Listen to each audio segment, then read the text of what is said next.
we edin to so akọ Asante-Akyem Adansi eno Asante mantemu wokọ ehosisi wokọ adansi sisi yi a ensuo ho akọ ede o ha kese pa ba sisi no de nkofo de bedware de omde be yo monema akoye problem pa efise ensuo ewia kakra boy no akofo ha kese pa na aba na no na Adom kase nsentwini azika mu ako ede ne edi nsem no chi a ode mu nchirimu ebre ye ni ahwefo sɛdeɛ yɛmani ehunu no deɛ maso ate no ɔmanfo a wɔ adanse a ɛwɔ Asante-Akyem South Municipal sɛdeɛ osu etwa adwo nyɛ sɛ pipe mu ni bi ɔmu obi na emom dodoɔ na asɛe esu yɛde kɔnɔ aduane ebi bedware yɛbɛnom bi ɛno nti mo adom abepiem ha deɛ ɛne adom hɔ yɛsrɛ mo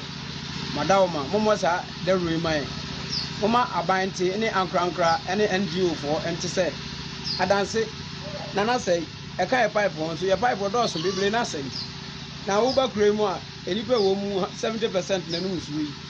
ene tu hwese de nsuo eti ne ho te a ye ne moa ne ponchen kokɔ ne nabdabu nyina na no nsuo yi ene die sre NGO for amampani na do dankwa ene ankrankra bi a wo betimi aboa yen